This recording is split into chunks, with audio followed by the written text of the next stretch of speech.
Bom pessoal, bom dia, boa tarde, boa noite, habitantes da galáxia. Aqui é o professor Fernando de novo.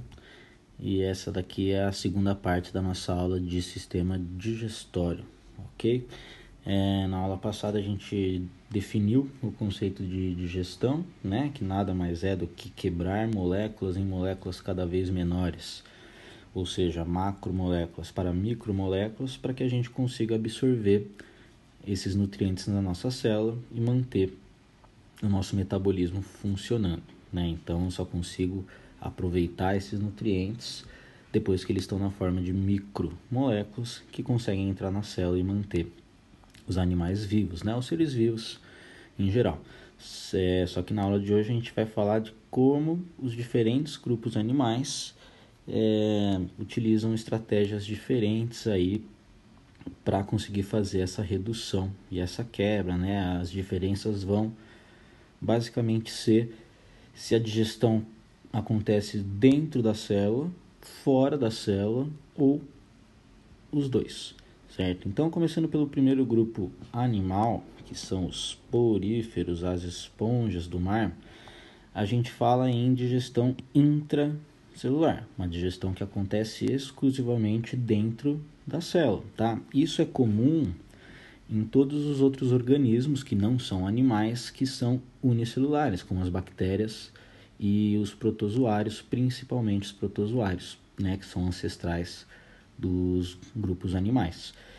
Como esses seres vivos eram unicelulares, o único jeito que eles têm de fazer a digestão é captar partículas de alimento do meio e digerir, né, usar as enzimas no interior da célula para fazer a quebra e utilizar as micromoléculas, né? Nesse caso, quando a gente tem uma célula eucarionte captando partículas de alimento, a gente fala no processo de fagocitose, né? Como que isso se aplica ao animal porífero? Então a gente tem aqui a estruturazinha de uma esponja do mar, né? Os poríferos levam esse nome porque eles são formados, né? A cobertura do corpo deles é formada por uma série de poros. E qual que é a função desses poros? Fluir a água, né? Então a gente observa nas esponjas que existe um fluxo de água que entra por esses poros e sai aqui por uma abertura que a gente chama de ósculo. E quem que está mantendo esse fluxo de água dentro, né? Porque ele não acontece sozinho, são essas célulazinhas que a gente tem no interior da esponja, né? Essa parte interior aqui que a gente chama de átrio, né?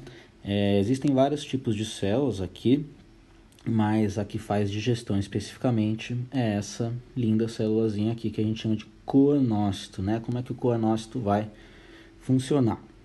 Então, o coanócito é uma célula eucarionte que nem qualquer outra, tem o núcleo e tudo mais, só que ele vai vir com este copinho aqui e dentro desse copinho a gente vai ter um flagelo. O que esse flagelo vai fazer? Ele gira, né? Ele está em constante movimento e conforme ele gira, ele vai atraindo partículas de alimento, né? Nutrientes que tem na própria água. Esses nutrientes vão entrando, vão sendo atraídos aqui para o corpo celular e conforme eles vão chegando aqui na membrana plasmática, eles vão sendo fagocitados, né? A membrana das células se dobra para permitir a entrada deles nas células. Uma vez dentro da célula, as enzimas da própria célula vão entrar nesse vacúolo aqui, né? Nesse somo e vão fazer a digestão. E aí os produtos da digestão são passados por uma outra célula que são os amebócitos, ok? Bom, desculpa aí o corte. Então, conforme os nutrientes vão caindo aqui no coanócito, eles vão sendo digeridos e passados aqui para o amebócito que vai utilizar os nutrientes para fazer os processos metabólicos aí vitais. Então, como a digestão é muito simples e acontece exclusivamente dentro da célula, a gente diz que esses animais, né, os poríferos, eles não possuem sistema digestório, não tem um conjunto de órgãos que vai ser responsável pela digestão e absorção dos alimentos, né? Isso acontece exclusivamente a nível celular no coanócito, né? Conforme os seres vivos vão evoluindo, milhões de anos vão se passando e mutações que vão melhorando essa absorção de nutrientes vão acontecendo, aparece uma nova estratégia de digestão, que é a digestão que a gente chama de intra e extracelular.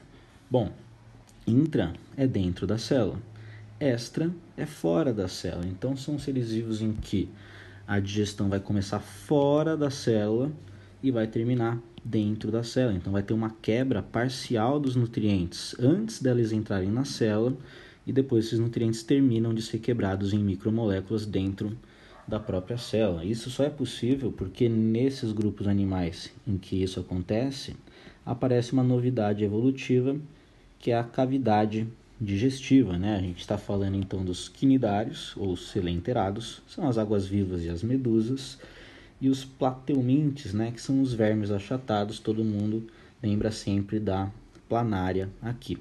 Bom, o que é uma cavidade digestiva? Diferente então dos poríferos, que vão ter só o interior da célula para absorver e quebrar esses nutrientes, nesses grupos animais aparece uma estrutura interna, né, um buraco por dentro dos animais, que é justamente a cavidade digestiva. O que vai acontecer nessa cavidade digestiva? Então aqui, ó, na medusinha, no pólipo, aqui na medusinha, e todos esses tubos aqui que a gente tem nos plateumintos.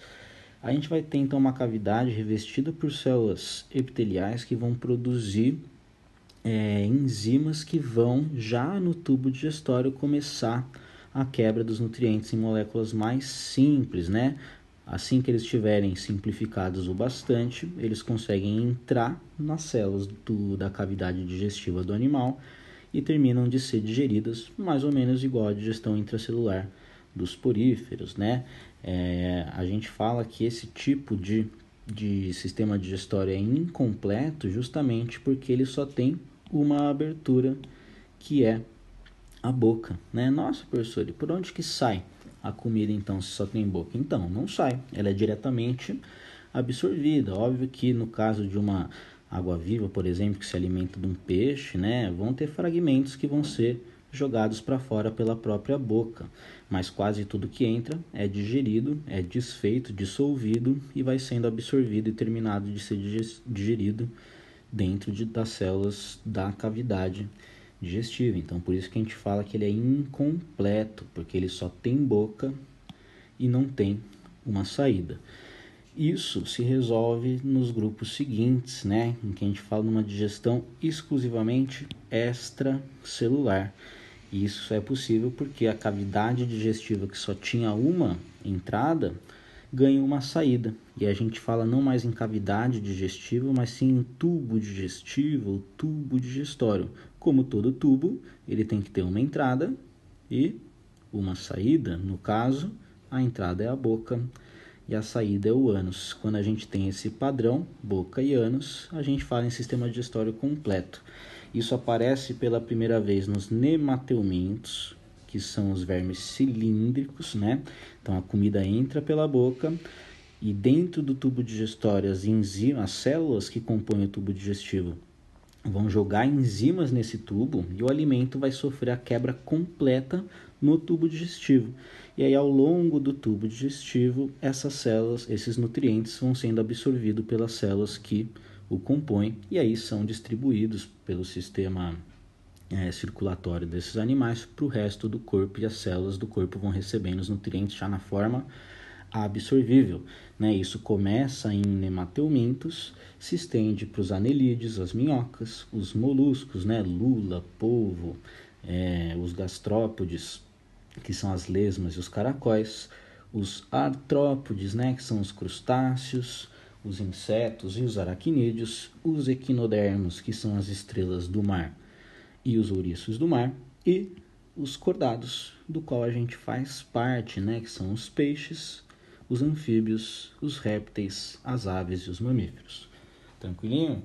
Ainda existem, né, em um grupo de artrópodes específico, que são os aracnídeos e alguns outros grupos animais, que é a digestão extracorpórea, né? Como é que ela vai funcionar?